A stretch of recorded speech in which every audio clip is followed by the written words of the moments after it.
This episode is brought to you by Literati Kids, a try before you buy subscription book club. Great children's books open up new worlds for discovery. I remember as a kid, a handful of books that literally changed my life and still have informed my life.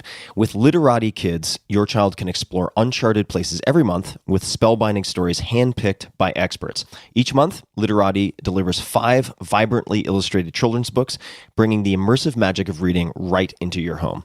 Literati's age-based book clubs ensure appropriate reads for your budding bookworms, whether they're snuggling with you for story time or letting their imagination roam free. So you can choose what is most appropriate for your child. Each book bundle is thoughtfully tailored by education experts with 5 stories meant to spark new interests and nurture a healthy curiosity. So no more sorting through hundreds of titles trying to guess what your child will cherish. Literati sends you the best in children's literature. Then you can choose to purchase the ones they love, and you send the rest back for free. From art and escapades to tales of compassion and friendship, each Literati box follows a new and enriching theme. And with personalized extras like stickers, surprises, and special guest artwork, every box is a fun and fresh adventure. So head to literati.com/Tim, that's LITERATI.com/Tim for 25% off your first 2 orders. Select your child's book club and start them on a literary journey like no other. Literati.com/Tim is the only place where you can get 25% off your first 2 orders of this one-of-a-kind book subscription, the most joyful way to foster a lifelong love of learning in your children. So check it out. One more time, literati.com/Tim.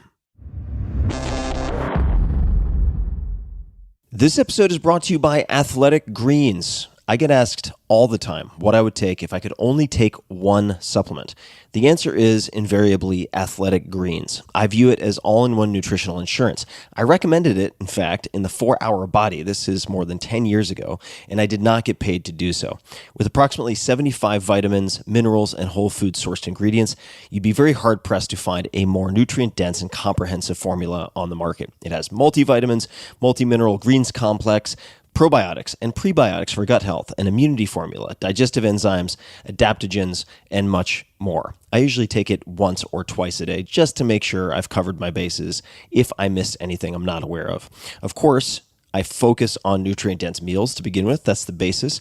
But Athletic Greens makes it easy to get a lot of nutrition when whole foods aren't readily available. From travel packets, I always have them in my bag when I'm zipping around. Right now, Athletic Greens is giving my audience a special offer on top of their all-in-one formula, which is a free vitamin D supplement and 5 free travel packs with your first subscription purchase. Many of us are deficient in vitamin D. I've found that true for myself, which is usually produced in our bodies from sun exposure. So adding a vitamin D supplement to your daily routine is a great option for additional immune support. Support your immunity, gut health, and energy by visiting athleticgreens.com/Tim.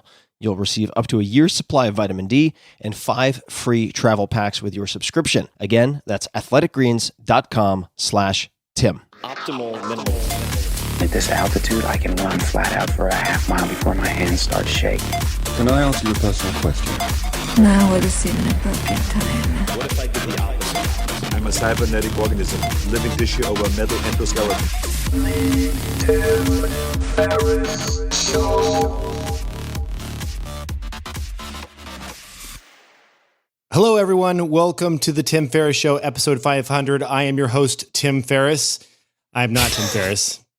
I'm Kevin Rose. Tim, thank you for having me, dude. I know I was your first guest on episode 1, but I'm honored to be interviewing you for this episode. I am so thrilled and excited and wouldn't have it any other way.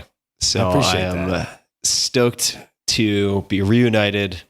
We have some wine. I have this kind of like magnum bottle of white wine. Kevin worried that I had already polished off 7/8 of it, but I had, I'm in the jungle with an Italian. There's more to that, but the table wine is courtesy of his house. And he gave me just enough to, it looks kind of like horse urine in this shot, but just enough to have fun without getting sloppy because we have a history with wine. You know what's funny? I told Daria, I was like, okay, here's the deal. I'm going to pour 2 glasses into my glass.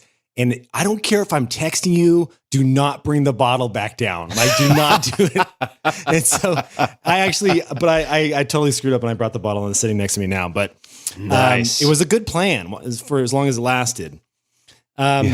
Dude, so you know what's funny? I remember you came to me and you said, I think I want to do a podcast. And you've done podcasts before, because I had done like 300 episodes of Dignation prior to, you starting yours.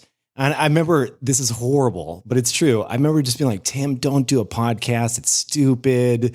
Well, I was trying to talk you out of it. I feel so bad for that now, because you went and you did it, and obviously it's a massive success. So what do I know?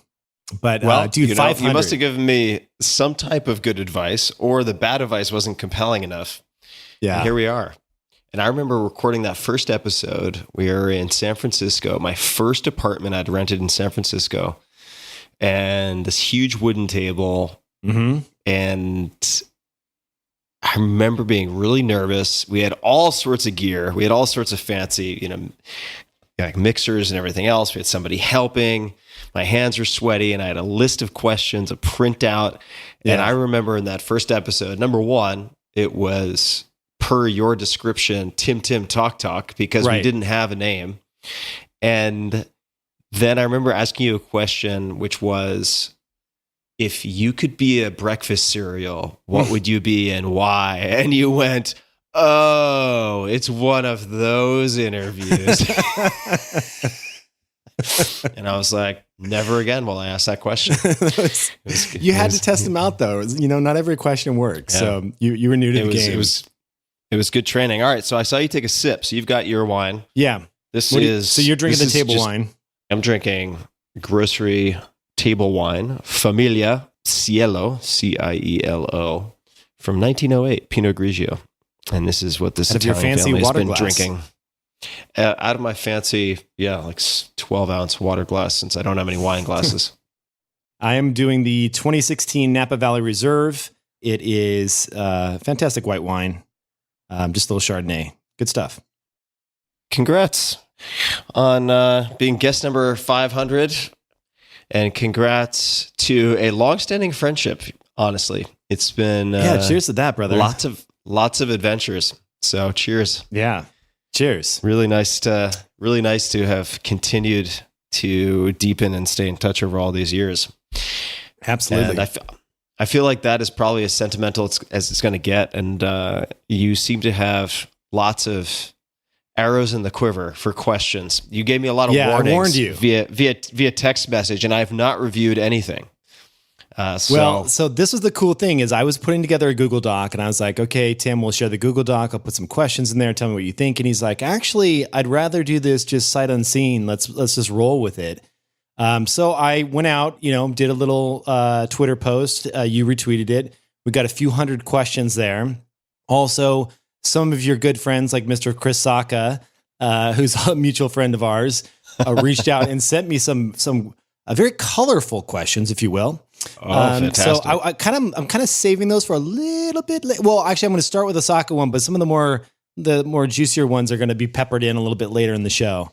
So this is fun. This is a good mix of serious and crazy, and it's a smorgasbord of questions, if you will. A grab bag of podcasting delights. I'm ready. Okay. So here we go. I'm actually going to lead off with a Saka question because he sent so many good ones. He said, what one thing do you eat that you've never wanted to admit to the 4-Hour Body tribe? So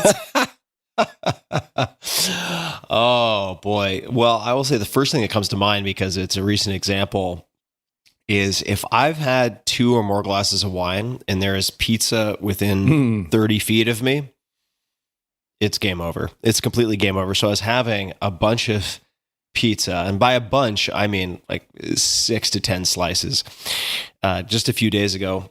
And this was at the tail end of a bottle of wine. And one of my friends I was with here said, what would all of your readers of the 4-Hour Body say? While you're prohibiting them from eating carbs, look at yourself. And so that's the first thing that comes to mind. If there are any TimTams nearby, TimTams are this cookie treat that I just think are delicious. They're amazing. And there's the TimTam Slam, which is when you dunk it into something like milk or any number of other things. Tim Tams are also dangerous territory. So those are the pizza and Tim Tams. When you say would 30 feet away, do you mean that like your phone is 30 feet away and you order pizza and have it delivered to your house? Because that's what I do. That's my downfall. I'm eliminating the phone from this. If I walk, let's just say pre-COVID times, had a few drinks, I'm walking down a street to get to wherever I'm going and we pass a pizza joint, or if it's within like excusable rationalizing distance, like, oh, let's just go over and take a look at the menu, right? If it's a right turn and you have to go a quarter mile, I'm not going to do it. So I'll try to preserve some dignity. But if it's within wandering distance, say there's a place called Home Slice on South Congress in Austin, and it's dangerously close to the main kind of pedestrian area.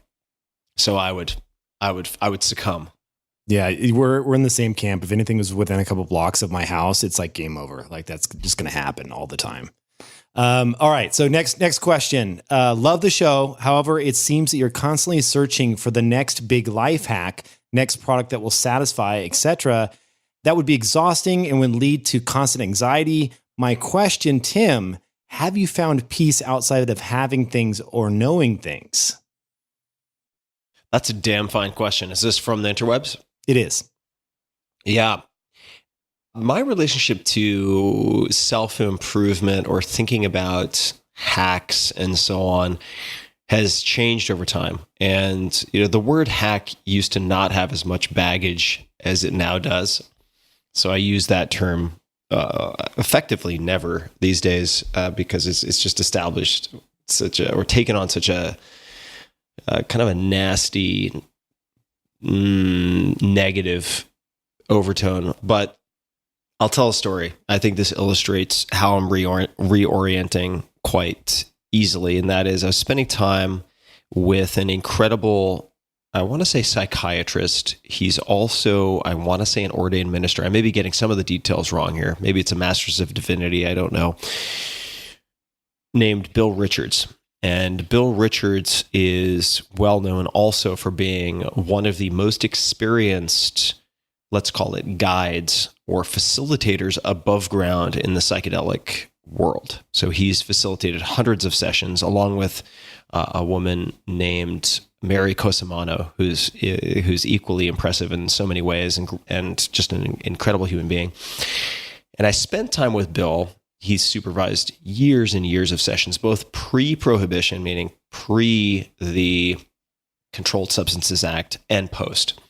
So he's done all sorts of trainings all over the world.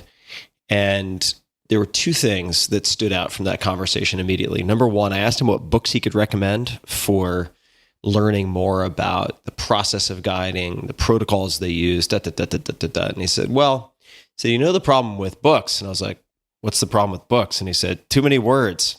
So again, it gives you an idea of his personality. And then the second thing he said was related to doing the work. Because I said, I'm not afraid to do the work.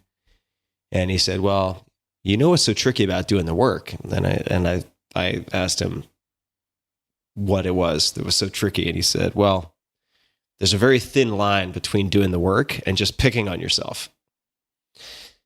So I think that, self-improvement and how much it affects you positively or negatively, for me personally, depends a lot on the motivation behind it, right? Like, are you running away from something? Or are you running towards something?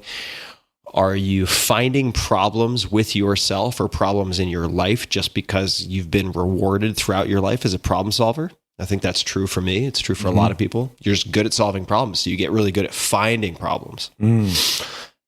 Or are you doing it because there's some joy in doing it, right? So for instance, right now I'm trying to pick up a couple of different games, right? Like board games, chess, there are a number of things.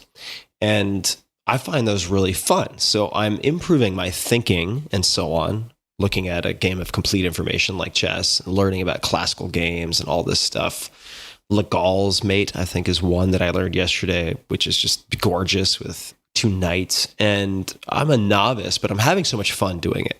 Versus, let's just say, a contrast with that would be a therapy session that I had yesterday where we got into all this childhood stuff and revisited a bunch of trauma. And I came out of the session feeling much worse than when I went into it.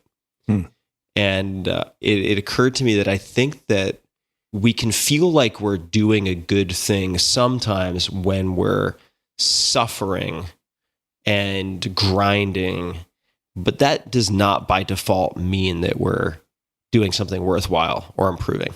And so after that session, I sort of committed to myself not to like dredge up all of the pain from the past in the name of doing the work just because I can. So I feel like I have a very good relationship to hacks and all that stuff now. It doesn't cause me stress. And in fact, it never really has. But I think for a very long time, I looked for problems to solve because I was good at solving problems. And not all of those problems were worthwhile.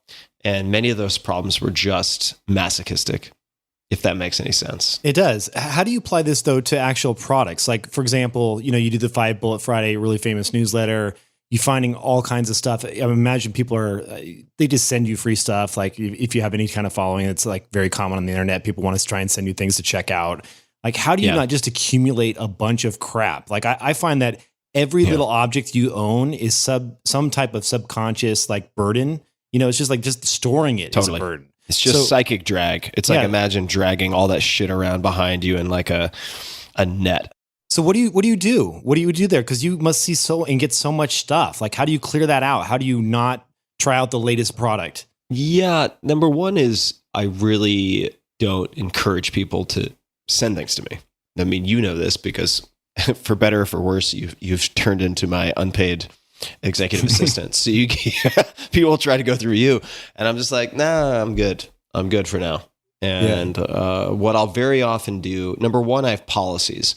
So I try to make one decision that removes 1,000 decisions, right? So even in 2009, I was getting 30 to 40 books sent to me by publishers or authors per week. That's impossible, right? You can't even begin to read those, let alone have your own life with your own priorities if you bend to that type of incoming. So I initially just said no, and they're all, but even saying no was exhausting and took a lot of time when you start to have not 30, 40 a week, but several hundred a week. And I then posted, for instance, a blog post, which is a general policy of not reading any new books in 2020, meaning any books published in 2020. I've extended that to 2021. I'm not reading any books published in 2021. So when someone asks me or asks someone on my team, they can say, sorry, Tim's just not doing that. Check out tim.blog/new books. Just backdate your book, basically. Yeah, it depersonalizes it. So it makes it easier to say no, and it makes it easier for other people to receive no. The other thing is like if someone's like, hey, let me send you blah, blah, blah, blah, blah, free product, free fill in the blank. The first thing you got to remember is like, I remember somebody said once, and I can't remember the attribution, but like free sex is the most expensive sex you'll ever have, right? That's true for free books. That's true for free product. It's not free. Yeah. There's going to be, if you have an audience, there's going to be a follow-up. And sometimes it's like, oh my God, 10 years later, I've had 73 emails from this person. Don't open that door. So if someone says, hey, I'd love for you to try X, if it's a really close friend, and I know they're putting their like reputation on the line and putting some skin in the game, right? They're risking something, then maybe. But very rarely, if it's a book or something else, I'm like, you know what? I'll buy it myself. So how do you, around the purchasing side of it, like how do you make a decision to actually buy something? Like how do you prevent yourself from overspending on items? Like, is there anything that you use to be more minimal? Well, I know you've had this snooze function, right? Where you won't allow yourself to make the 3 a.m. Amazon purchase. You have to hit snooze for 24 hours. Yeah. So this brings up questions related to some level of what people might consider success, right? So you end up in situations, and this is a very rarefied situation. So I want to acknowledge that up front. Like you and I are in very fortunate positions. But let's say I get sent a bunch of shit. Somehow it gets sent to me and it's not useful to me. I'm not interested in it, but it could be very useful to someone else. Let's take an easy example. Someone sends me a bunch of swag, right? Like sweatshirts and hats and so on. It's like, I have enough clothing to last me forever. I don't need any more t-shirts, none of it. The cheapest thing for me to do is to throw that out, right? To literally throw it in the trash. Okay. Then there are karmically better things to do, like taking it to Goodwill, which is what I usually do. And then I'm paying an assistant $20, $30, $40 an hour to do that, right? I could return something. This is another consideration, right? Like, am I actually going to return something if I don't want it? The answer is likely no. Yeah. So I really try to measure twice and cut once in those cases. And I think I am disinclined to buy too many things right now. Although if you looked at my Amazon order history, that might sound ridiculous. But compared to, say, even a few years ago, I buy far fewer things because for me, the visual punishment of having a disordered kitchen table, of having a disordered house is so irritating. I'm very visually sensitive. I'm kind of like Monk from the TV show in that way. I dislike that so much, and I dislike waste so much. This is particularly true of food. I'm very sensitive to food waste. That it's sort of a self-correcting system in that way. Yeah. I've become much more sensitive to clutter in the last few years. Yeah, that makes sense. All right, let's move on to the next question.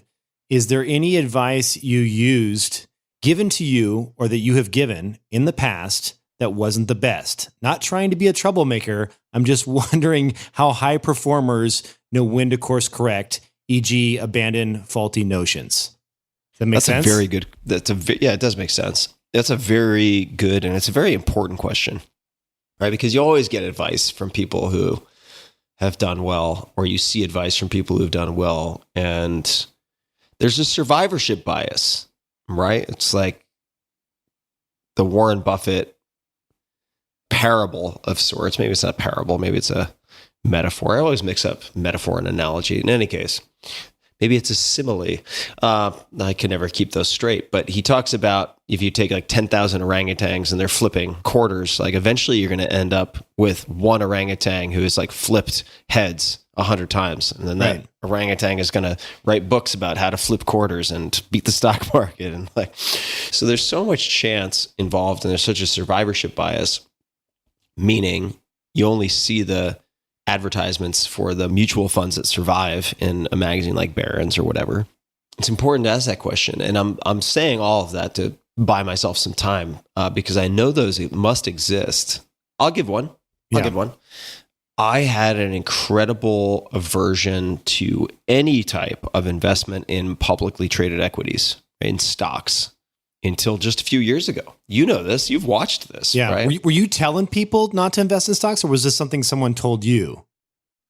So was it advice that you gave or advice that you received? Because that was... It was advice that I received from a few people I respect who were very uncomfortable in investing in publicly traded equities because they felt like they could not directly impact the value of those companies. And these were startup investors. And that made a lot of sense to me at the time.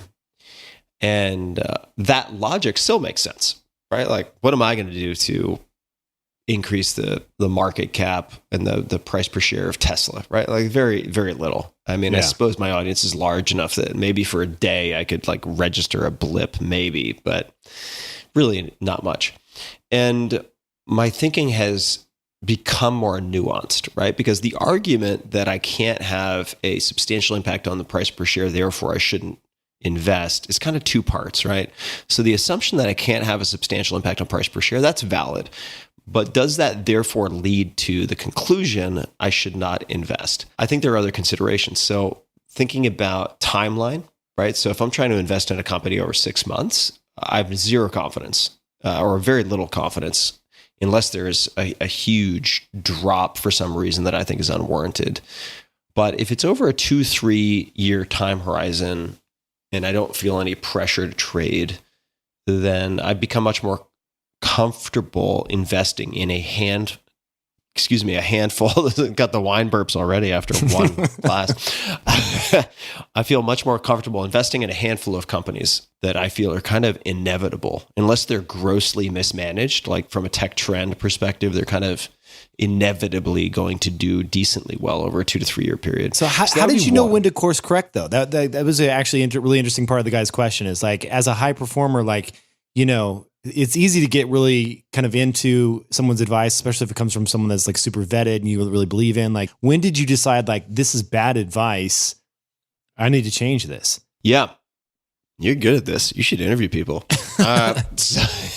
So I think it was forced upon me in a way by COVID in this particular instance, because I was sitting in almost, I shouldn't say entirely cash, but largely in cash, like let's call it, just for the sake of argument, 50% cash. Yeah, it was so dumb. Well, maybe. Well, maybe. I mean, when you're in all cash, you're losing by inflation. You're losing money. Just letting it sit there. Well, we could debate. Okay. We could fight over this one for a long time. I slept well at night for several years because I had a bed of cash, and I don't think that should be underestimated. I don't think a good investment is a good investment if it has really high returns, but you're like sweating bullets with insomnia. Sure. Right. And that's a very personal thing. So for me, having a lot of reserves in cash helped me sleep. I don't regret it. But when COVID hit, and right before COVID hit, and there was the gigantic plummet, I knew there was going to be a plummet, or I suspected with high conviction there was going to be a gigantic plummet. I was not savvy with options or credit default swaps. That was just not on the menu for me. But I thought there were going to be buying opportunities in many places. And so then the question was, well, I've been sitting on the sidelines. I said I would be back, even in 2015. Right now, we have to be aware of the sunk cost fallacy, not the sunk cost fallacy, but the confirmation bias and all these various things where it's like, if I publicly stated, like when there's blood in the streets, I will be back and I will invest. I said that in 2015 when I, quote unquote, retired from startup investing. But I deeply believed it. I was like, as Tim Ferriss, as the person who really understands very few aspects of investing with any competence, I don't get a lot of fat pitches like this. And I was like, where am I going to put money? Like, I have all this money that I have claimed I've been waiting to deploy. What the fuck am I going to do with it? And I spoke with dozens of investors, not just 2 people I respected, and ultimately came to believe very deeply in a few positions. Whether the consequences, severe and also extended, of COVID on both the economy, on technology, on behavior were acute or 2-3 years long, companies I felt would really benefit in either scenario. Mm-hmm. And the liquidity profile of equities, right? Like, you want to get out, you can get out.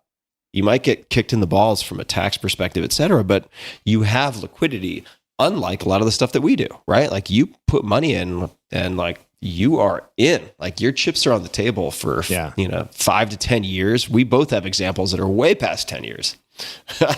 And so that would be an example.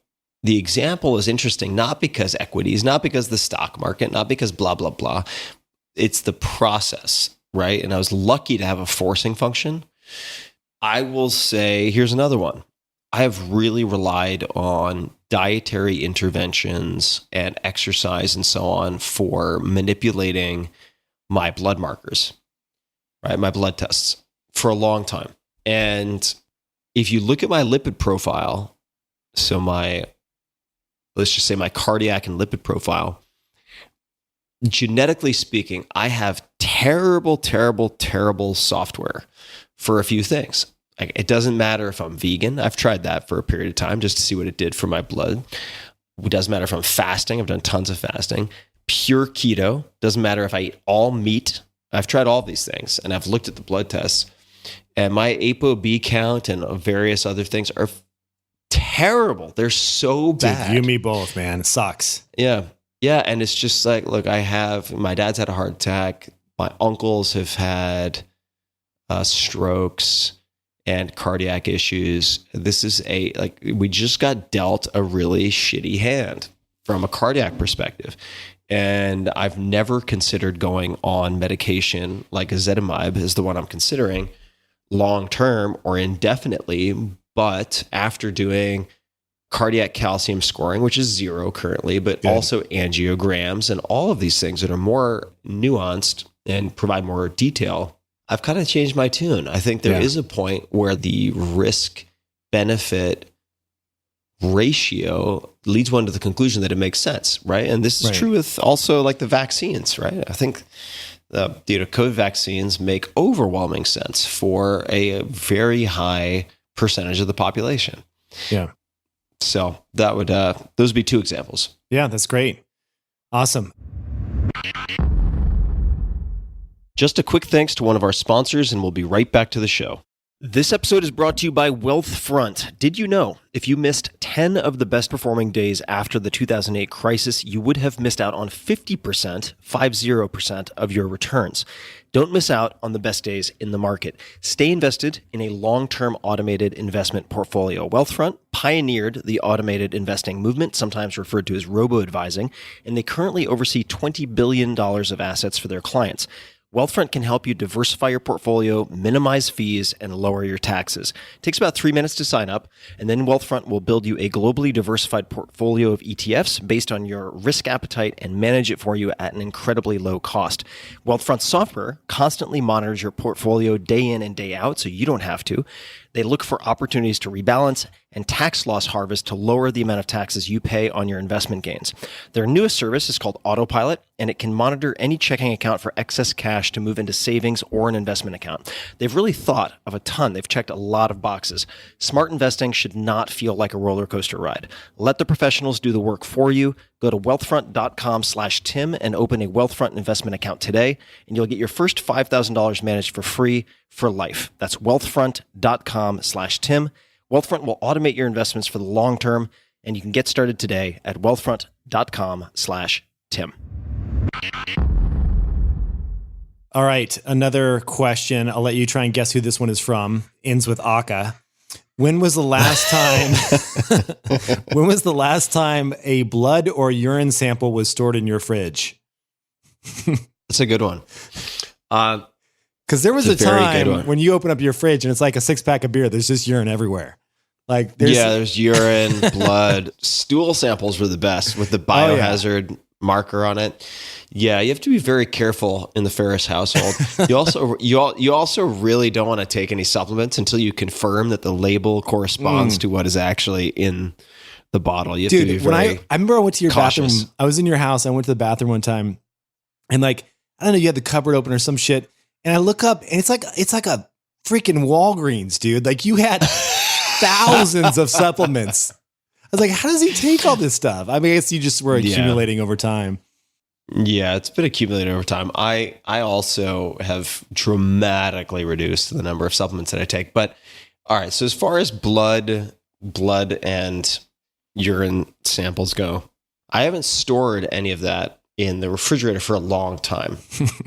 Now, doesn't mean that I haven't taken samples. So the last time I took, blood and urine samples, I mean, within the last 2 weeks. Or 3 weeks, within the last 3 weeks. But I have realized during COVID that there is such a thing called mobile phlebotomy. So you can, rather than going into Quest or one of these labs to have a draw performed or into your doctor's office, there are in fact services or people who provide mobile blood draws. So you can set an appointment. You could even meet them outside, and literally it's like you wake up, you probably do not eat breakfast, but you wake up, you're fasting, and you have a blood draw within 5 to 10 minutes. They're actually not that expensive either. I had one happen here in Oregon, and it was like $50 to have it done. And it's fantastic. Like especially during COVID, dude, you don't want to be around it like 15 other people in a room. Yeah, it's amazing. I have found it to be a godsend and really, really convenient. A mobile phlebotomist, for people who are wondering how that's spelled, phlebotomist is PHL, phlebotomist, with a bunch of E's and O's and other Wheel of Fortune ingredients. All right. I will say though that people wanted us to get, a lot of the comments was they get personal, like get into it. I will tell one other little story. When I was leaving your house that one time, I remember this is a long time ago. It's like a decade ago or something. You're like, okay, like most friends, they say like goodbye, like, you know, give you a hug or whatever, fist bump, whatever. You like hand me like, you're like, all right, dude, like have a good one. Like, and you hand me like a bottle of beef liver pills. Do you remember this? I'm like, those are great. I'm like, yeah. Okay, cool, friend. Thanks for the beef liver. You didn't even tell me what to do with them. It's just like, hey, take some beef liver on your way out. So, yeah, that's desiccated beef liver from grass-fed cows in Argentina. I remember that. Yeah, those. I had a friend who was deficient in all sorts of things. I gave him those, and he took them, and he was like, I feel like I'm on crack. Like I have so much energy that I cannot even begin to understand how tired I was for so long. So yes. Do you remember what brand that was? Liver. Offhand, I don't. I don't either. It's on Amazon. I know that I ordered it on Amazon. Nice. So, all right. But caveat emptor: beware, not all beef liver pills are created equal. Yeah, you don't want like nasty hormone injected beef liver pills. Like, don't. No.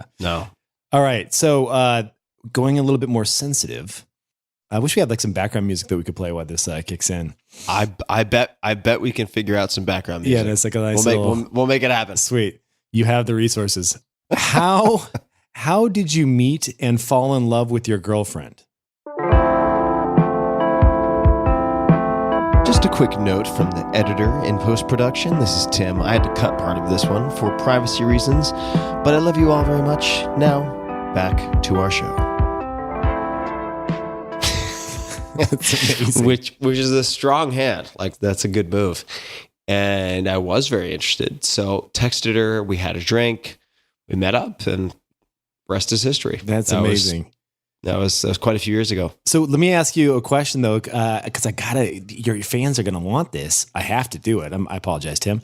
It says in the actual question, fall in love. So when was the like for me? You know, you talked about when I met Daria at the bar. We talked about Zelda, and she was a big Zelda fan. I was like, oh my god, I could love this girl. Like, was there something that jumped out during that first couple dates where you're just like, this girl could be an amazing match for me?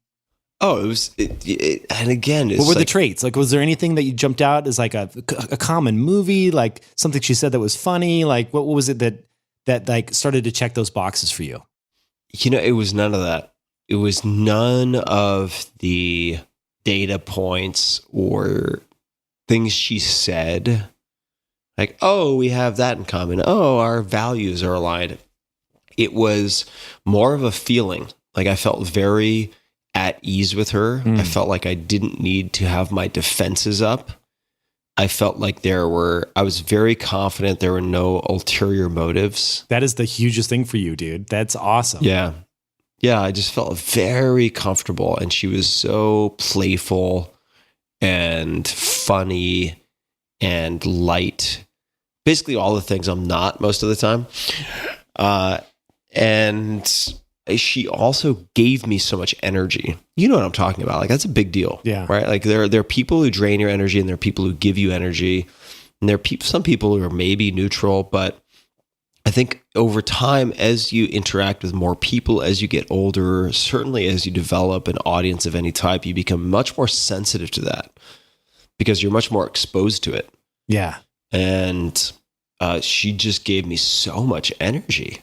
I mean, it was such a net positive for my state of being. And I think that drove it. And yes, we ended up having all of these values in common. Yes, we ended up having lots of priorities and interests in common, but that was secondary to the feeling. That's so cool that, you know, one of the things that, I've talked about privately a lot that I think is worth mentioning, you can always cut it out like you do. Is that there's been a few, by the way, just so people know, you've cut out some shit out of previous podcasts. Don't cut this out. Well, I want to tell people for some very good legal reasons in some cases, but yes, continue. So I was just going to say that I love that she brought the anxiety level down for you, because one of the things that I know is tough for almost probably anybody that has some fame and fortune as you have. It's like there are so many people that would date you, because of your quote unquote Tim Ferriss. And like, there's money and fame that goes along with that, right? So you could go to LA and there's any number of people I'm sure that you could date because of those reasons. And because of that, I know you've had a pretty big wall. Like you put up a wall to protect yourself because that's not what you want. You want someone long-term. You don't want just like some rando. And it's cool that she brought that down though. Like that's a huge thing for you to find. I'm happy about that. Yeah, I'm happy about it too. Thrilled about it. It's fucking weird, having, meeting people who, let's just say 8 times out of 10 have Googled your name beforehand. That's fucking weird. Yeah. It's really, really strange. And you have to be very careful because let's not kid ourselves. Like there are a lot of sharks out there. Yeah. It's been really nice. And her parents are amazing. I've spent a lot of time with her parents and she's very down to earth. And by down to earth, I say that in the most complimentary way possible, right? By down to earth, like it makes me think of, I think his name is Donald Knuth, Knuth, but at some point he disavowed email. I think he was at IBM. I might be making that up. And he said, email is great for keeping on top of things. He's like, but I don't want to keep on top of things. I want to get to the bottom of things. I'm paraphrasing here. But people who are down to earth, from my perspective, are like getting to the bottom of things. They're aware of like the tectonic plate level of things moving. And their awareness is much more grounded, I use that word again, in what I would consider a truer reality than a lot of the people who are higher up in the stack, right, of abstraction. So there's a computer science analogy here, but I won't belabor that because I'll just embarrass myself. The point being, I felt like she really had her feet on the ground and was paying attention to the important things. And she had an awareness, including a self-awareness, perhaps principle among all of those, that led me to feel very comfortable, right? But when people are surfing the chop, right, when they're on the surface and it's like whatever's trending on Twitter is directing their attention for hours a day, even if they're on some level at their core really good people, it makes them a liability. Does that make sense? Because they're so easily swayed to one channel or direction or meme or hashtag or movement or crisis. Like that's a very unpredictable person. That was on cue. That was good. I like that. Jeez, the phone's ringing. I don't know why. Oh, he called me twice. Sorry. You get pushed through. Just keep going. No problem. Who was that? Was that your bail bonds? This is Tony Conrad just freaking calling multiple times. Fucking Tony Conrad. Ruining a podcast. God damn it. Tony's a good friend. So I feel free to give him shit. If you guys actually want to, just as a side note, research a really good early stage investor who's a good dude and really likes his coffee, and he will tell you about Blue Bottle, so be prepared. You should check out Tony Conrad. He's a good guy. Also partner at your firm. Yes. So he's a colleague, a coworker. He's done some good deals. He's got a great eye. Cool. All right. So let's move on to the next question. Name a mistake you made in one of your books that you wish you could take back. There has to be something. Don't say there. I don't know. Oh, there's got to be something. I mean, there are probably hundreds of them. My books are fucking long. I mean, you have so many opportunities. I mean, the 4-Hour Body, there had to be something like the consumption of horse urine, or there was something in there that you had to. Well, I mean, there was one mistake that I pulled out. So in the first edition of the 4-Hour Body, there's a whole chapter on extended breath holds. And I realized that's just too dangerous. People don't understand the safety precautions you need to take for breath holds. And it was yanked. So that did it actually make it to press? Yeah, it made it to press for one printing. That was a David Blaine chapter talking about how he trained me to hold my breath for like 5 minutes. And I realized that you just have to assume that 90% of the people out there aren't going to read any of the safety cautionary tales, right? They're not going to read the caveats. They're not going to read the preamble. They're going to skip straight to the how-to, and it's very dangerous. So that was one. How about any of the science? Because the science changes so fast. Is there anything you look back on and you're like, oh gosh, that's just not accurate anymore? Well, I will say there was a weight loss stack of supplements called PAG, nicknamed PAG, which was polycosanol. I'm probably mispronouncing that, but I've only read it, never heard it said, in fact. Alpha lipoic acid, garlic extract like allicin, and green tea extract, preferably decaffeinated. And of that stack, the most suspect or questionable of those is the first, polycosanol. And there are some studies that came out of Cuba, but I mean, like, how much can you trust that if they're exporting sugarcane and blah, blah, blah, blah, blah. So I would say if I were to put anything on the chopping block, it would probably be polycosanol. And really, the evidence for that from an NF1 perspective was my own personal experience. There seemed to be some effect on cholesterol or lipid metabolism with polycosanol that increased fat loss above and beyond that which I was able to achieve with AGG. But that is not doubly blinded. That is not randomized. That is not placebo controlled. So, but the ALA is in there for fat loss, right? Yeah. So yeah, alpha lipoic acid is insulinomimetic, as I understand it. It imitates and produces some analogous effect to insulin to a lesser degree. So alpha lipoic acid is interesting. If you overconsume it, it can cause all sorts of issues, which is true of a lot of things. Like you overconsume zinc, it can inhibit copper absorption. Like you have to be very careful with supplements, which is part of the reason why I have really reduced the number of supplements that I consume. Well, this is a great segue into that question, actually. It's like, what do you consume these days in terms of supplements? Not much. I take zinc occasionally. I do find it to help sleep. I do find it to help lucid dream induction, which we've talked about before. I find zinc interesting also from an immune perspective, but if you overtake it or you take it too consistently, it can cause all sorts of issues. I take right now B12 and L-methylfolate, Jarrow specifically. That is your homocysteine levels, or is that why? Yeah, related to homocysteine. So that is dependent on my personal blood profile. So that doesn't mean everyone listening to this should take that. Right. And I also am taking right now Cissus quadrangularis, which kind of has a funny tie-in to us actually, and also methylsulfonyl methane, or MSM. I'm taking both of those because I'm nursing a wrist injury, and I found them to be very helpful with joint injuries or like connective tissue, ligament, tendon issues. So Cissus quadrangularis is what I took during our trip to China. I took alpha lipoic acid and Cissus, SISSUS quadrangularis. You'll figure it out. I took those two together before every meal because we were eating pounds of fucking rice every day. Yeah. And I would be doing workouts in my like skivvies with my backpack. You remember that? Dude, once you see Tim Ferriss in his underwear doing air squats in front of your bed, like you cannot unsee that shit.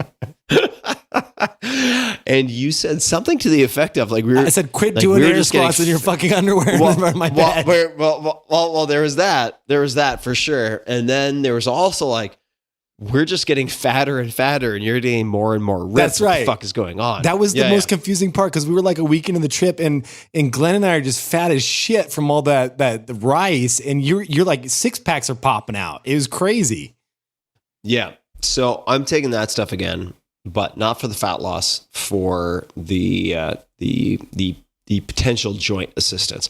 Wrists are a huge pain in the ass. I jacked my wrist really badly, and I want to get back into handstand practice. So I'm eager to get it figured out.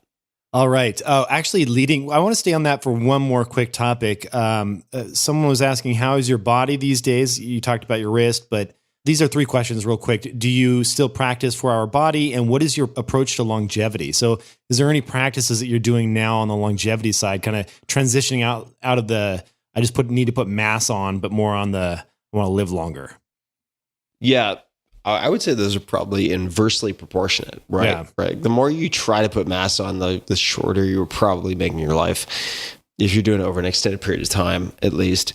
But I would say body, I'm not in great shape right now. I've had a bunch of injuries, which just goes to show, like, I think it's better to have a few extra percentage points of body fat and more strength than to be lean and sacrifice strength. I think right now I've sacrificed strength for a bunch of reasons. I'm in the jungle. I'm eating pretty poorly and not getting much in terms of resistance training in. And so I would say body overall right now is pretty achy. And I'll fix that. I have a high degree of confidence that I can fix it, so I'm not worried about it, which leads to the 4-hour body piece. I still follow a surprising amount of what was in the 4-hour body. If anything, the vast majority of the 4-hour body that was viewed very skeptically, was received very poorly, has accrued an incredible amount of scientific support in the last 10 years, because that was published in 2010. So I am very proud of the 4-hour body. Like, that was kind of the tip of the spear with a bunch of areas that has only received more support in the last 10 years. So I'm very happy with that. And I would say the general tenets still hold for sure. So from the perspective of slow cadence weightlifting, a la Occam's protocol, I probably wouldn't be eating the same food because I'm not trying to gain mass, but using that type of slow cadence or super slow protocol to add muscle mass while minimizing injury potential, absolutely. I'll be doing a bunch of that.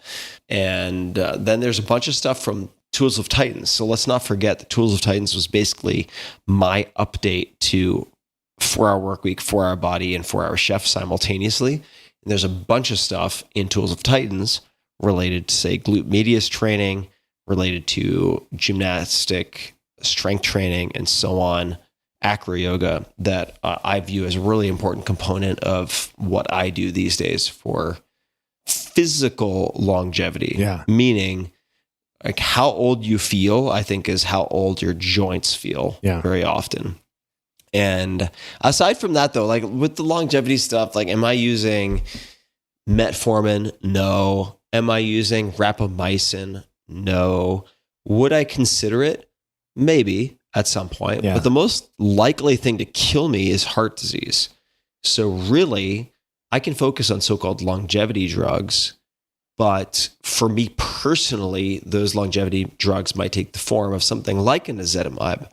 Probably not a statin, due to the fact that I am a hyper absorber of cholesterol, not necessarily a hyper producer. So you need to get really deliberate and surgical about how you approach medication. And none of this is medical advice, should not be construed as medical advice, since who the fuck am I? But so talk to your GP. But I think the obsession, this is going to upset some people, but the obsession over longevity is often very misplaced. Like, I looked at one point at the average lifespans of males in my family on both the paternal and maternal lines. And if they didn't die really, really early, which they clearly didn't because they lasted long enough to procreate, but if they didn't get wiped out by like typhoid fever at age 35 or something in the 1800s, pretty much all of them die at 85. They die around 85, fucking everybody. And it doesn't matter if it's, 20 years ago or 300 years ago. 85 is a good run, dude. That's not that bad. It's not that bad. So as far I'd take that.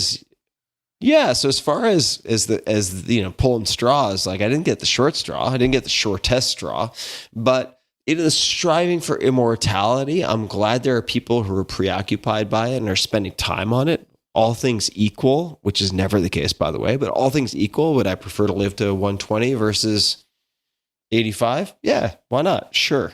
But am I going to do caloric restriction every day so my testosterone falls through floor and like I lose all my muscle mass and I look like a fucking prisoner of war. No, I'm not going to do that. Yeah. Yeah. So I don't spend a lot of time thinking about longevity per se or ultra long lifespan. I do spend time thinking about what stupid mistakes I can prevent easily, or what medications or supplements or interventions I can implement easily that will prevent me from dying earlier than I should based on my genetic average. Yeah, that makes a lot of sense. I mean, that's the whole Peter Attia thing, which I think is beautiful. Just really digs into the family history and says, what are the things you're going to die from, and let's prevent those from happening, you know? Yeah. Yeah, totally. It's like the focus on the fundamentals, focus on the basics. Next question, best movie to watch on mushrooms. Oh, that's a good one. It depends a lot on the dose. It depends a lot on the dose. Like if you're microdosing, you can handle one type of movie. Yeah. If you're on like 3 grams of mushrooms, just look at the wall. It's a very, just fucking chill out and look at a flower, because it's going to, 3 grams is actually navigable for a pretty decent percent of the population, but like 5-6 grams, just lay down. Yeah. Just lay down and listen to some really cheesy spa music and fucking relax, because it's going to be an interesting 6 hours. But let's just say hypothetically that someone has taken 600 milligrams, 300 to 600 milligrams of psilocybe mushrooms dried. I would say Spirited Away. Oh, arguably awesome. My favorite movie of all time. The animated movie Spirited Away will fucking blow your mind. And if that isn't interesting, I think soundtrack is important to pay attention to. Do not watch something, even if it's beautiful, like Baraka. If it has a weird, moody soundtrack, that may not be good for you. So I would say my predisposition would be something animated, like Lilo and Stitch or How to Train Your Dragon, something like that. If you try to get too fancy, if you're like, I'm going to watch a moody black and white French film, you're just asking to get fucking kicked in the nuts in a big way. When I was a kid, it was Pink Floyd The Wall. But that was not mushrooms. That was weed.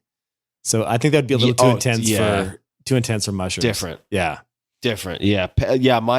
I would say pay attention to soundtrack. When in doubt, pay attention to soundtrack. All right.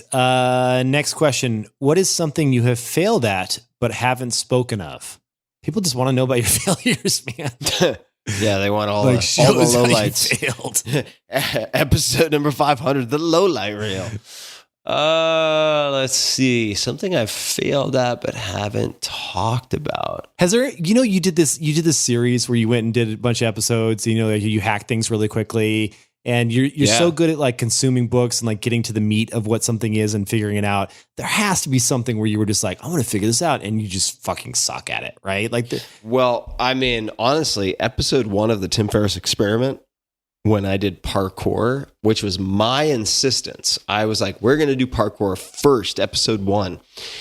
And I fucked myself up so badly. I mean, I had so many injuries, like elbow, wrist, knee. I tore 3 of my 4 quadriceps. These are your thigh muscles, front of like quadriceps 4, right? I severely tore 3 of them from impact, from jumping off of stuff. It was a fucking disaster, like an unmitigated disaster.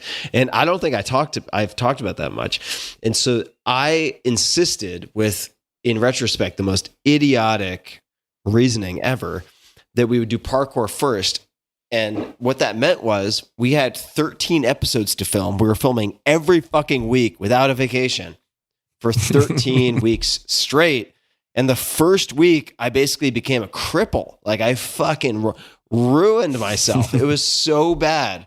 And so, for weeks afterwards, I'm wearing like medical grade compression pants, which take like an hour to get on. It's like, if you imagine I'm not a 300-pound guy, but just imagine you're like a 300-pound guy and you have like elastic Gap Kids fucking long underwear that you have to get on. It takes forever. Like it takes so long. And there are points I've definitely not talked about this, where I was so fucked up after that parkour episode, and I'd be wearing these like compression pants just to function, to like hobble around like a pirate for, whatever I was filming, episode 2, 3, 4.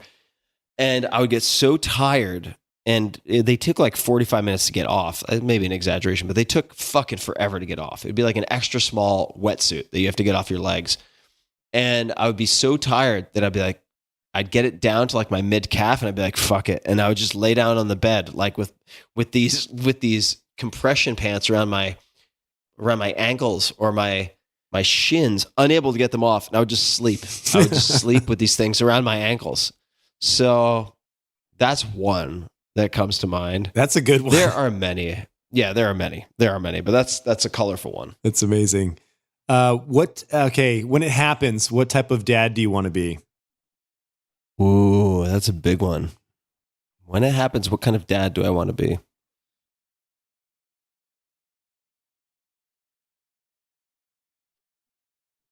You got to leave the space gap in here when we had the episode. Yeah. It's good. Yeah, He's thinking, everybody. I'm watching. It's like watching a dog trying to figure out a maze. I think that I'll go with the first two that come to mind. I just want to be really present and really engaged, and loving, obviously, but I just want to really fucking pay attention and be engaged, because I know so many guys, including good friends of mine, who are just like, yeah, man, I fucking missed it. Like, they grew up so quickly, and like, you missed 2 years. It's like missing 20 years. So I want to be really present and really engaged. And I think if I pay attention to that, I feel like all the tactical sleep training versus attachment versus whatever, like I can figure that all out. But if you don't have the prerequisite attention and awareness and engagement, then none of that, all that stuff is window dressing, I feel like. When I think about being a father, I think about some of the attributes that my own dad had that were amazing. And I would certainly want to continue those on. And then other little tweaks that I want to do, because, that's what we're doing. We're kind of pushing things forward. What attributes would you say did you really enjoy from your father? And there are any little tweaks that you would make? I think my parents did a great job considering the circumstances that we found ourselves in. Right. I mean, I think a lot like you, we didn't have very much money. There was not budget for new bikes and stuff like that. We made everything go a long way. Lots of TV dinners. Lots of TV dinners. I was there too. Yeah. Yeah, man. Those, yeah, God. There was the good, the bad, and the ugly with the TV dinners. Like, those shitty brownies were so delicious. Those shitty, like, brownies in the middle square at the top. Those were so good.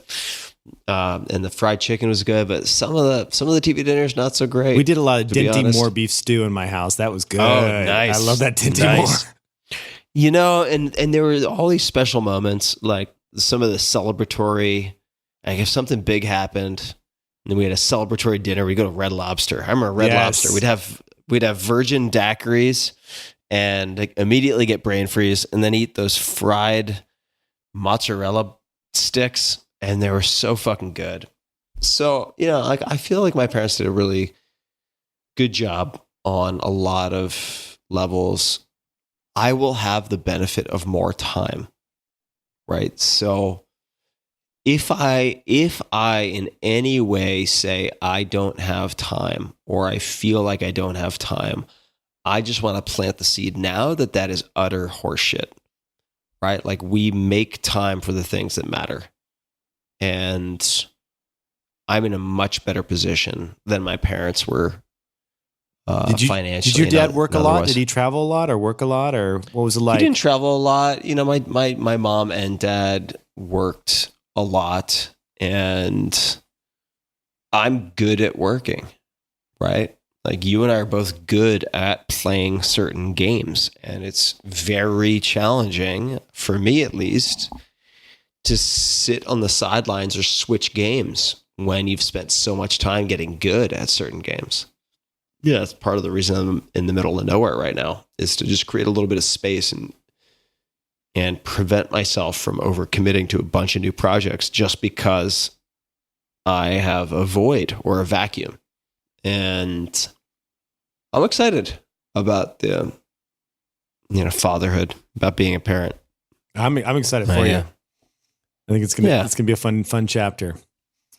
Long chapter. Yeah, the longest chapter, especially at our age, man. I just think the thing I think about is just like when our kids are 21, we're gonna be so old. It's like gonna be crazy. Yeah, we're gonna be really old. You and I can go to the park with walkers together. Exactly. All right. Next question I had to say the name because this was a tweet from Hans Conduit. So some guy's using his business account to tweet at us. This guy runs Conduit, which is great. Tim famously asks his guests about a message they would hypothetically plaster on a billboard. Will you ask Tim about his current message? What would your current billboard message be? I don't. My message is still the same. Yeah, it hasn't changed much, and that is, and I've borrowed this from other people, but you are the average of the 5 people you associate with most. Yeah, that's a great one. Right? Like whoever you spend a lot of time with, like you are going to absorb. And vice versa, right? They're going to absorb you. So really be aware of that. Like physically, emotionally, psychologically, financially. Yeah. It's so true. I've just seen it confirmed over and over and over and over again for me and for other people. Yeah, that's a great one. I don't think you can get better than that one. That's great. Next question from Ryan. Hair transplant, ? Would you do a hair transplant? No, not at this point. The technology has come a long way. Do not knock that right away because it looks really good. I have a couple friends that have done it. They're not going to be named here, but it can look amazing. Look, I mean, here's my perspective. There is one reason for me to get hair transplant. By the way, if this is financial, I will pay for your hair transplant. I'm going to say that right now. I'm serious. I will pay for it right now. I'll go on the record. Do I need KevKev etched in the side, like Kid and Play style? Exactly. No. Number one, I'm very fortunate to have a reasonably regular dome. So I don't have a whole lot of moguls on my skull, and I don't mind being bald. I really don't mind it. And I think I led into it easily by starting to shave my head when I was like 12, 13 and wrestling. So I'm accustomed to it. The second thing is I would get so much shit from people forever if I had some weave. Like, I don't know if you've ever seen Hellboy, but there's that one guy who has hair implants and it just looks like Ken doll. I would get so much more shit. Yeah, it's too late. Than I currently do. I would be disinclined. And then, third, and I think I was saying this earlier and I cut myself off. It's like, why do guys care? I think 99 times out of 100, it's because they want to be more attractive to women or get laid more often by having hair. Like, period. Full stop. I don't care. I don't care about that. Right. Like I'm very, very happy with my girlfriend. We're planning on having a family together. And like, if I couldn't be with someone because I didn't have hair, I don't want to be with them in the first place. Yeah. Like that's a very charitable, easy layup, yellow or red flag for any guy. Oh, by the way, like also you did the right thing. Like the wrong thing is leaving like the sides on and just kind of going with the bald top, like the power donut. Right. Exactly. Yeah. Look, there are a few people who can pull that off. Like if you're, what's his name? Commander Picard or whatever of Star Trek. Like if you're somebody that badass, you can pull off the power donut.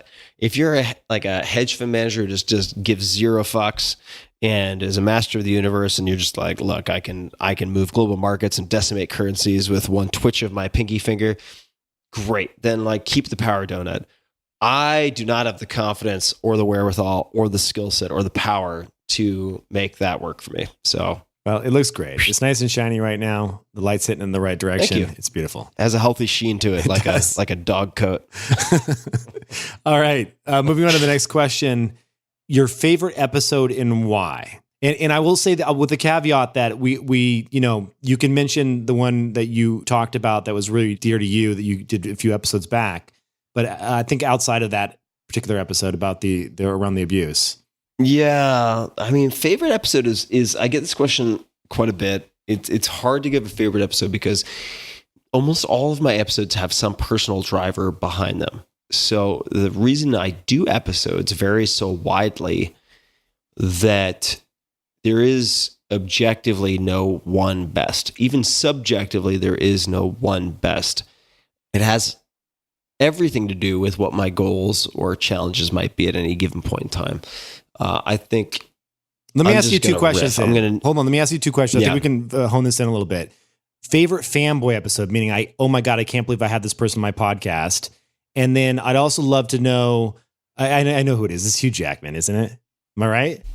Hugh Jackman is super high up. That was definitely a huge one. Arnold Schwarzenegger was the first like gigantic fanboy episode. Jamie Foxx, another one. I mean, those 3 episodes are also killer. Like they weren't just fanboy encounters, but they were really strong episodes. Yeah. Really, really strong episodes. So fanboy moments, there are a ton of them. I mean, I've spoken with so many people I never thought I would ever have any interaction with. Jerry Seinfeld. I mean, it's a long list. It's a long, long list. But certainly Hugh Jackman is way up there. Arnold Schwarzenegger, way up there. Jamie Foxx and Jerry and so many others. Those are a few. How about someone that just really surprised you where you're like, oh, I should have this person on. Then you had him on. You're like, God damn, that was a good episode. There are so many. Yeah, give me a couple honestly, though. It doesn't have to be one. I love the fanboy episodes, but those are names that people automatically know. I mean, they're household names, right? BJ Miller, who's a hospice care physician, and I think the episode, it was titled something like BJ Miller, the man who's helped 1,000+ people to die, something like that. Mm-hmm. That episode had a huge impact on me, still does. Then you have people like Mary Carr, who's an author and very well-known memoir writer and teacher, who's just incredible. That episode is pretty recent. Carr, Karr. She was incredible. Let's see here.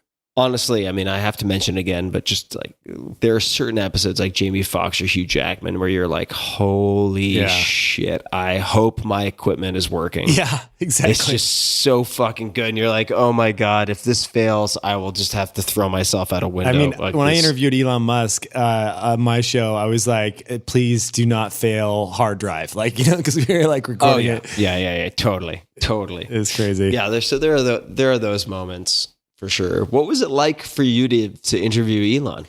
We've never talked about it. I mean, he's a really cool guy. He was super friendly, and I've met him a couple times at various parties and stuff, and he's always been really nice to me. I think he knew me from back in the Dig days when I created Dig, or it was clear to me that it wasn't just some, like, he had heard of some stuff I had created, which was nice because that gives you a little bit of an in and a way to have a conversation.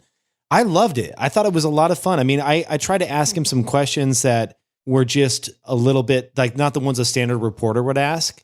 And so he had a good time with it. We talked like what? We just talked about, like, I always like to go really, really back to his childhood and like some of the entrepreneurial kind of moments he had growing up and some of the things he was a fan of and some of the comic books what he was into. Like, nobody talks about that, but he talks about his favorite comic books on my show, like stuff like that. So it was a really, we talked about SpaceX and some of the stuff that he was doing with Hyperloop before it was announced.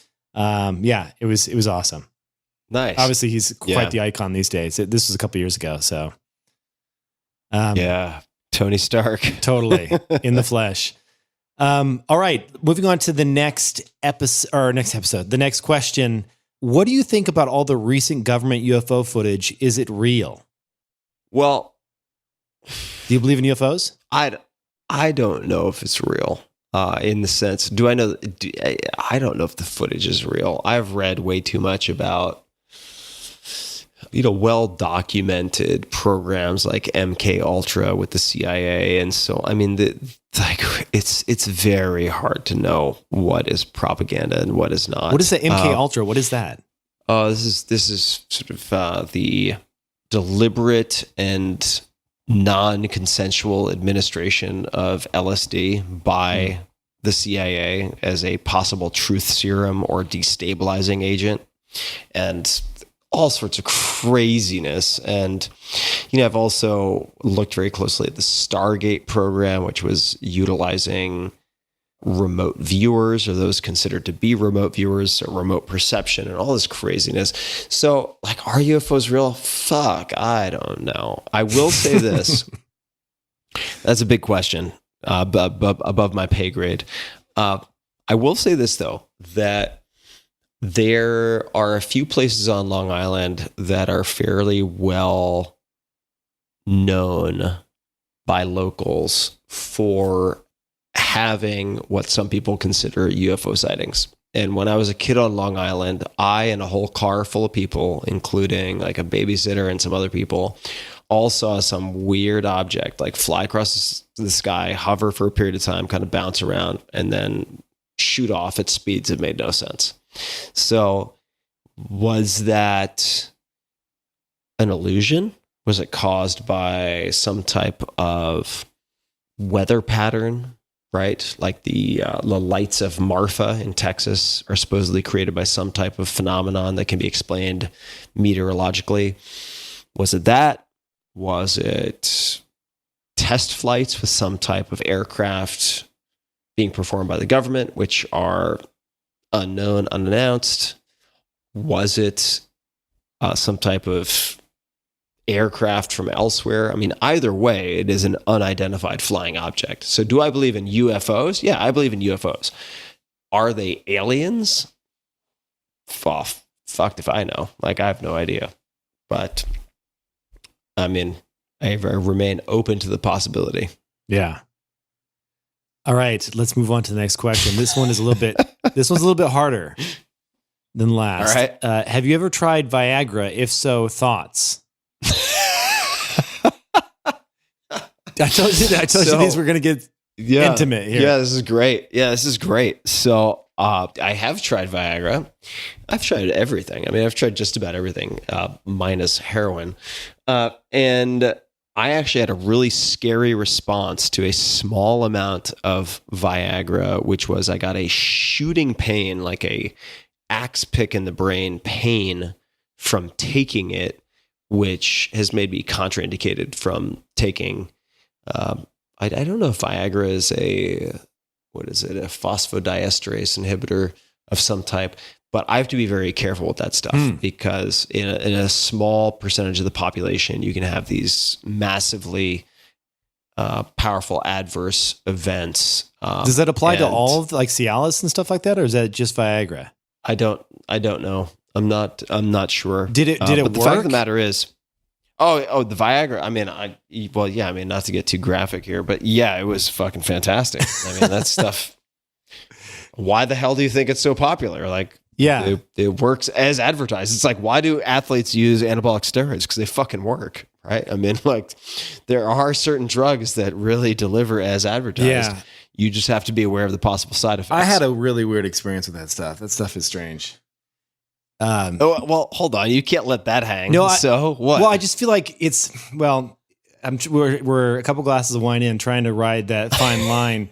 So I'm going to say this in a very PC way, the best I can at this moment in time. Don't say it in a PC way. Here's the deal. Okay, so when you take it, 30 minutes later, it kicks in, and you can tell by like you feel like a flushness in your face. Did you get that? That kind of like tingly flushness in your face. I got a flushmas in my schwanz. So I don't know. So what happens next is things elevate. And when they do so, it's like it's like blowing a balloon to like 12 when it should be at a 10. And you reach down. No. When you reach down, it feels like it's another dude's thing. Cause it's like, it's way bigger than you're used to, right? Cause you're at a 12, the knob has gone to a 12. So it's just confusing. That's all. But it does make you like you're a dragon slayer for a couple hours at least. Like there's no. You'd agree with that though, right? Yeah, I would. It is. I think dragon slaying on Viagra is definitely gonna have to make it into the headline of this episode. It is a weird thing. It is definitely a weird thing. I bought mine in Mexico of all places. This is like, yeah, you got to be careful. Yeah, you got to be careful. Who knows? Like if it was like an amplified dose or something. But yeah, kind of insane. Could have been Clorox. Who knows? Yeah, exactly. All right. Any other 4-hour books in the future? None planned. Are you done? That you're jersey. done with the 4-hour? Yeah, I think so. That's fair. That's fair. Rest in peace, 4-hour. Yeah. The 4-hour thing was fun for me. Remember, I used to send you texts of like there was a 4-hour laundry cleaner in SF, and I would always I'd like walk by and take photos. 4-hour laundry. I'd take photos of it and send it to Tim. So that good. was on Van Ness or something. That's right. I remember that. Yeah, definitely. Yeah, no, thank you for your service, 4-hour. I think I'm done. It's retired as a jersey, framed on the wall. Nice. What a beautiful chapter. And it was a chapter. That was a good chapter. Good couple chapters. It was. All right. So what will you be doing at age 50 and 60? That was the actual question. Yeah. So just retirement. I don't know why they picked those years, but like, let's just say later in life, like what does TimTim look like 20, 30 years from now? Yeah. Retirement, I don't think that's a thing. Yeah. I sort of enjoy getting amongst it too much. I can't imagine just sitting around doing Sudoku all day, watching Wheel of Fortune or something. I don't think that's going to be me. So 50 or 60. I mean, let's see. It's not that far off. 50. I'm 43. How old are you right now? 43. Fucking A, man. 44 this month. 7 years away. I know. It's crazy. One turning of the locusts, and we're 50. So 50, I mean, let's just say I have 6 or 7 year old kid at that point. I will probably be increasingly cantankerous and salty. I will be increasingly uninterested in social consensus or social media or I feel like that's you today. Popularity. I don't think that's... Yeah. So yeah, I think it'll just be like Tim Plus. It'll be like TimTim Plus. Love it. I think there's a good chance that I will be spending more months of the year with the family in and surrounded by nature, less time in urban environments. From an athletic perspective, I would anticipate to still be doing things like acro yoga, skiing, probably weight training at least once per week. I think that'll become more and more and more important. Still, I will be paying deep attention to and supporting psychedelic research and other aspects of that type of medicine work. It's hard for me to envision a huge change aside from a focus on family, which I think will be a gigantic shift. But I would hope not to have to contend with any major medical emergencies or crises in my family, but TBD. I mean, 60, if I'm 60, that could be at the point where my parents, one or both, pass, which will be a huge transition. I don't know how that'll affect me. It's impossible to predict for me. I just don't know. I don't even have a point of reference. Yeah. Let's move on to the next question. We got a couple more left and then we can wrap things up. And I do have some extra bonus ones if you want to keep going, but bonus. Let's do it. I'm all for bonus. Let's just do the last Sokka or a quick Sokka one. What's your quote unquote holy shit today sucked drink or drug of choice? That's from Sokka. That's a great one. Well, it depends on at what time of the day I determine that the day has already sucked. 6 p.m. So for instance, hold on. So if I wake up and I'm just getting fucking haymakers for the first 2 hours of the day and I'm like, wow, today is already sucking donkey dick. This is terrible. Then I might just fucking call it and have a day of mushrooms and walk through the forest and just be like, I'm done. Tap. I am complete. So that's one. I would say otherwise, the one that is ill-advised for me is drinking copious amounts of caffeine, right? Having just like 4, 5, 6 cups of coffee, which like on the way up feels so good, and you get so manic and like you forget all your worries, and then the coin flips and you just feel like an anxious mess on the way down. So that's a mixed blessing for sure.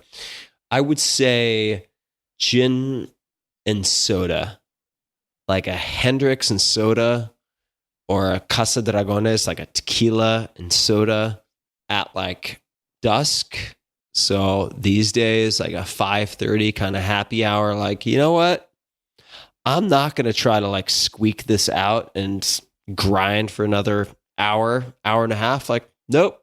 Going to call this one at 4:30, 5. If it's really brutal, if you're just like, why? Like if I'm still in the game, I'm just like limping along with the ball, getting crushed by like 500-pound linebackers. Like, what am I doing this for? This is pointless. Then I'd say gin and soda or tequila and soda. What was the gin that you gifted me? The Botanist? I think you were giving those out one year for around the holidays. Was it Botanist? You were. Oh, it could have been Botanist. You were into one gin. I love gin's the best. Yeah, it's so much more. It's so much more gin. Interesting than vodka, right? Like it's the botanicals in there, and it's a fantastic beverage.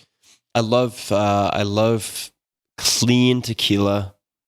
I love interesting gin, and there's something called Sotol, Sotol, which is found in Texas, which is also quite interesting. It's for people who need maybe a comparison. It might be somewhere between tequila and mezcal. Ooh, so a little bit more smoky then.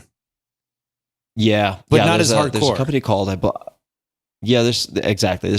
there's a brand I think called Desert Door, which makes some really nice Sotol. It's pretty hard to get.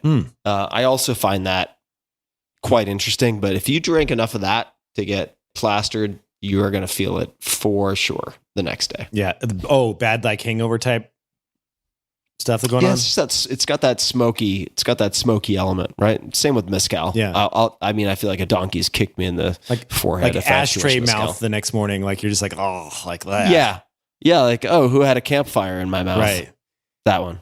So you mentioned Dragones. I think it's important not to skip over that one. Fantastic tequila. Yeah. And also fantastically expensive tequila. They actually make a less expensive version now. A couple of them. Which they do. Nice. Okay. Great. Yeah. Casa Dragones, the House of the Dragon, makes some really nice stuff. And I was introduced to that. Pretty funny story. So I was first exposed to that. Am I making you seasick with this camera? A little bit. This camera keeps. I think I'm going out of focus. I know. It's like zooming in and out. I'm like, if I drank that much, like you just keep going boom. Right, it's like the cinematographer, like imitation of being drunk. Oh my God, it's making me seasick just looking at my own image going in and out of focus. But in any case, Casa Dragones, I was first exposed to when I spent time with a friend of mine who's a former Navy SEAL, and he and a bunch of guys were doing weapons training and shooting range practice with all sorts, like AR platform, handgun, sidearm, you name it, like all sorts of stuff. And their ritual was to then go back to the house, disassemble all the guns, and clean all the guns while they're all sipping Casa Dragones. Oh my God. Well, you mean disassemble like all the way down to bare metal, or like, what are you talking about? Just clean them. Cleaning them, but in some cases, disassembling the handguns and so on. And they're doing this very safely, but we were just like sitting around with a bunch of like hyper masculine dudes who are like real professionals. I don't know what I'm doing, but like cleaning guns, drinking, sipping tequila, right? Like no mixes, no cocktails, just drinking, sipping tequila. And like, it was amazing. It was a great experience and a really great group of guys. And I had that, and I had always had the association with tequila that it gave you a nasty hangover. And I drank so much of this tequila, woke up the next day, and I felt like $1 million. I was like, how is that even possible? So did you read about it? Do you know what the deal forth, is? It's been it filtered 12 times. The Dragones. Well, there you go. Yeah, it's You like know more than no, I it's like do. a super ultra filtered. It's like the cleanest of the clean. Like it. That's why it's so expensive. It's fantastic. Yeah. So if you feel like getting a nice gift for somebody or for yourself, Yeah. that's one option. All right, 2 more questions. Does anything make you feel old, or does anything make you feel young? What makes me feel old would be aching joints. Yeah. So elbow that I've had elbow surgery on, the wrist that I've jacked up. I injured my lower back recently in a stupid accident. Joint pain. Yeah. Makes me feel old. Same, dude. Sucks. For sure. Like muscular pain I can deal with, but like joint pain makes me feel old. Makes me feel young. Riding bicycles and riding my girlfriend. Those two. Oh, Jesus. That's going to... Dude, this question is not going to make it in. Like, Oh, it'll make it. It'll make it. Oh, it was great. we'll see. No, We'll see if it makes it. Those two things keep me young. All right. Let's just get a little... This is the last question. And it's more serious one. I wanted to end with this one. Because I do want you to take it seriously. You know, we don't know how much time we have left. And I'm curious, when you die, what do you ultimately want to be remembered for? 4-hour chef or? All right. The stupid meme videos that I text Kevin twice a week. Let me think about that. You know, I don't think any of us are remembered for that long. I think that kind of over focusing on legacy can warp and contort a lot of thinking about life and what you pursue, right? I think it can lead you to pursue things for prestige. And I think prestige, approval, guilt, shame are all really bad reasons for doing things, oftentimes. And, as we were talking earlier about parenting and what kind of father I want to be, and I was talking about awareness and engagement being these prerequisites for other things. Like you can try the tactical stuff, but if you lack that base level, that foundation, the rest of it doesn't really matter. I think that in the last 10 years, especially 5 years, especially last 5 months in particular, I've realized that without hope, the rest of it just doesn't really matter.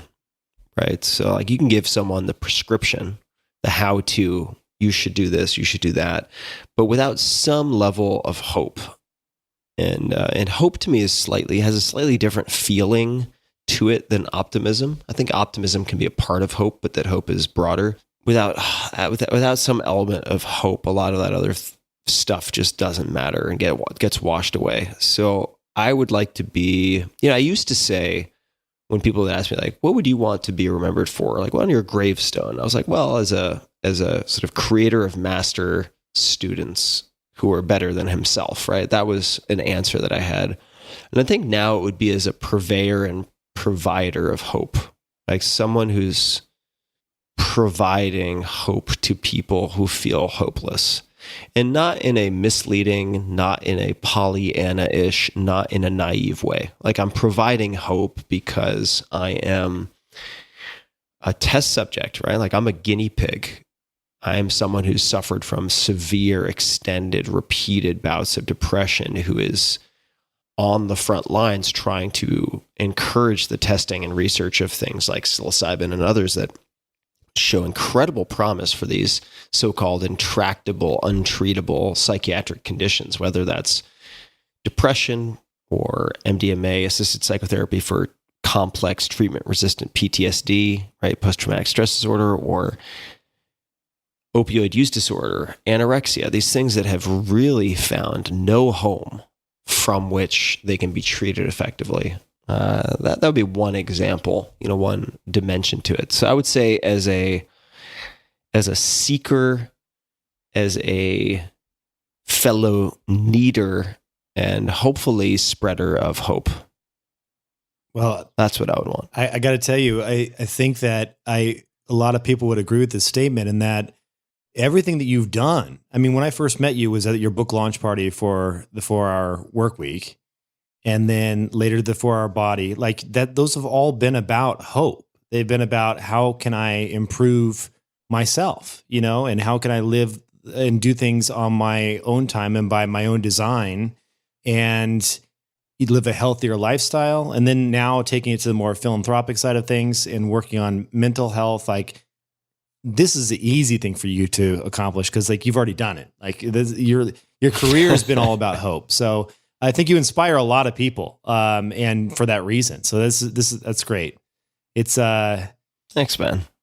No, it's something to look up to. Like I know you and I talk about this, and we have a slightly different take on philanthropy in that, I've done bits and pieces of it. My take, and it could be the wrong one, but I'm in like the prime of my earning career, and I think that I want to like get a little bit more resources so that I can do bigger impact things long term. But like you're definitely an inspiration for me on that front, and certainly something that I want to eventually imitate and figure out how to do is have a bigger impact in that way. So thank you for all that you've done on that. And dude, it's been awesome that you'd even share the space with me for episode 500. So thank you for that as well. No, thanks, KevKev. Yeah, it's, I want to give some additional thanks to my girlfriend so that I don't have my last mention of her in the same answer with the bicycle,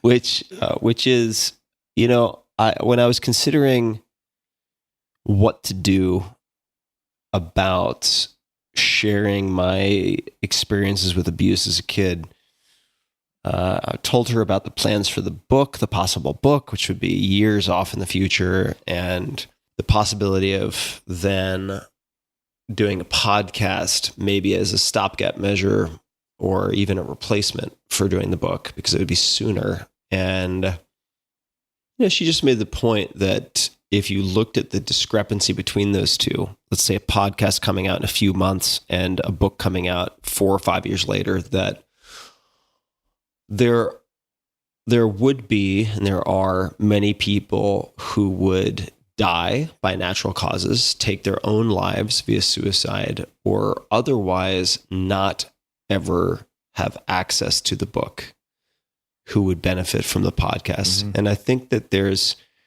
compounding of wealth and resources, and you can make many compelling arguments for if and when to jump into the fray to try to address problems based on compound interest and so on. I would just offer to people who are thinking about this for themselves that there's certain problems that compound also. And there are certain problems, certain subsets of populations and so on who are more easily reached, more easily addressed, more easily helped now than they will be in a year or 2 years, because the problems compound at a faster rate than your capital. So, that's one perspective that I would offer. Not to say that everybody should immediately jump into the fray and use as much as they can afford to affect change in the world. I don't think that's true for everyone. I think that's absolutely not the case for everyone. But for me, at least with some of these mental health conditions and having the ability to set precedent, right, to create the first center in the world dedicated to psychedelic research, to create the first center in the US dedicated to psychedelic research and consciousness research, offered me a rare window and opportunity to tip the first domino in a way that I knew would then trigger and unlock all sorts of other developments, right? So I was able to put in, say, $1 million with the expectation that it would generate $10 or $100 million in impact. So I do think that you got to pick your time. You got to pick your target. You really want to be surgical with this stuff and very thoughtful. And there are sometimes, just like with startups, right? There are some times when you're like, oh, damn, there's that one window. Yeah. Right? That door opens a crack and that's your shot. Yeah. Like you have a real opportunity to make an impact. And for me, I just felt that way in the last few years. Yeah. But I'm excited to see what you do too, man. Yeah. It makes a lot of sense if you think about it, because there was this little tipping point that happened where all of a sudden there was a window to create some research around psychedelic use, that because if the government had totally locked this thing down, like let's say we were in some country that was just clamped down on both the federal and state level, it would be probably like pissing away money at that point, right? Because you wouldn't even be able to fund research. But you found a window, the momentum was going in the right direction. And now, we're seeing benefits from that in terms of it being legalized, like in Oregon and other places where this could be real therapies going into people in the next year or so, which is really cool. Yeah. Yeah. Yeah. It's moved a lot faster than I ever could have hoped. And there are going to be challenges. There are going to be setbacks. There are going to be messes. There are going to be players in the arena with less than pure motives, which is to be expected. And that's all part of the game. So yeah.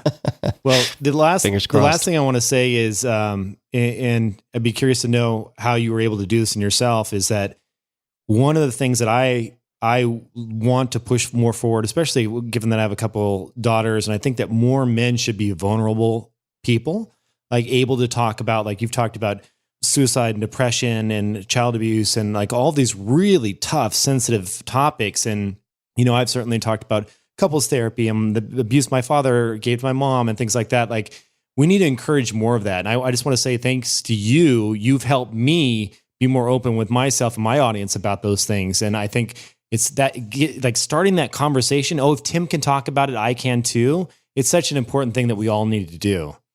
Oh, thanks, Kevin. Thanks, man. It's the truth though, dude. Like it really is. Like it helps me when you talk about this stuff, I can talk about it. Like, and I know that's the same with so many other people. So anyway, thanks, brother. Cheers to you, brother. Congratulations on 500. Wishing you to 500 more or 1,000 more. We'll see. When do you hang it up, by the way? How many do you think you got left in you? I have no plans to hang it up. Good. At this point, this gives me, this is joyful for me. It's fun for me. And if it stops being fun, it's either time to hang it up or more likely it's time for me to change something. And I've just succumbed to some temptation that I need to fix, right? Like for this episode, let's take this episode as an example. Number 500, right? I could have done like lessons learned over 500 episodes and done like a monologue, right? Instead you get Viagra questions. Yeah. Which is more fun. Right. It's more fun for me. It's more fun. It gives me more energy. It gives me more pleasure. Like this is a good time. And like you said, you don't know how much time you have left. Nobody does. And so it's like, if you're not having fun, at least in my life, like chances are it's my fault. Yeah. Fucking fix it, Yeah. And if the choices you're making, your default choices or the way things are set up aren't working, change it, experiment, try something else. So for me, the way that, I used to do 6 episodes a month with the podcast. I cut back to 4 on average. And I used to handle, say, sponsorships and this, that, and the other thing a certain way. And then I changed it because it was starting to feel like an obligation and I was starting to procrastinate and not look forward to it. So, this is, I think, a game of iteration, and what might give me joy today might not give me joy tomorrow, and things change, they evolve over time, but I love doing the podcast. So wouldn't surprise me if I do another 500, another 1,000, and then take a look and reassess. Yeah. I think that it doesn't really matter where you are in life, because I remember, when I was not like being a VC and doing these things, I left Olive Garden, which had good tips and unlimited breadsticks, to work at Computer City for less pay. But you know what? I was a hell of a lot happier when I was working at Computer City than I was at Olive Garden. So it's like, you just got to do it. Yeah. You got to change it up if it's not working.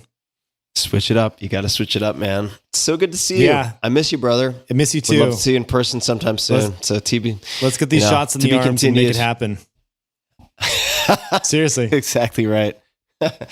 And to everybody listening, I love you guys. I really so deeply appreciate everybody listening. It gives me the opportunity to play. It gives me the opportunity to push, to challenge myself also, to try to do things I don't think I can do with respect to this podcast, to wrangle people I think can't be wrangled, and also just as important to shoot the shit and talk about Viagra with people like Kevin. So I really appreciate everyone who tunes into this podcast. And I know this has been a loosey-goosey, banter-filled episode, but this is what I wanted to do. And ultimately, the only way I'll keep doing this is if I have some fun along the way. Thanks for having me, Tim. That was awesome. Yeah, brother. I'll see you soon. Hey guys, this is Tim again. Just a few more things before you take off. Number one, this is 5 Bullet Friday.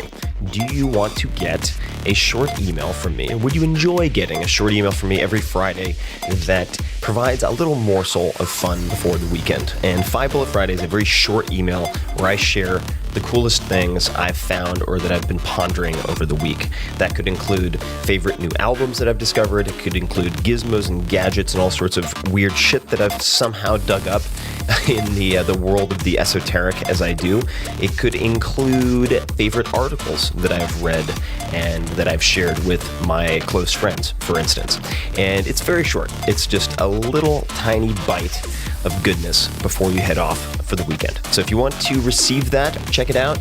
Just go to 4hourworkweek.com. That's 4hourworkweek.com, all spelled out, and just drop in your email and you will get the very next one.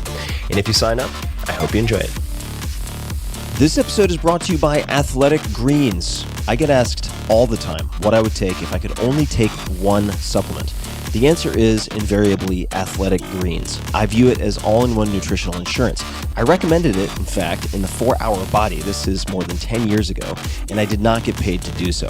With approximately 75 vitamins, minerals, and whole food sourced ingredients, you'd be very hard-pressed to find a more nutrient-dense and comprehensive formula on the market. It has multivitamins, multi-mineral greens complex, probiotics and prebiotics for gut health, an immunity formula, digestive enzymes, adaptogens, and much more. I usually take it once or twice a day just to make sure I've covered my bases if I miss anything I'm not aware of. Of course, I focus on nutrient-dense meals to begin with. That's the basis.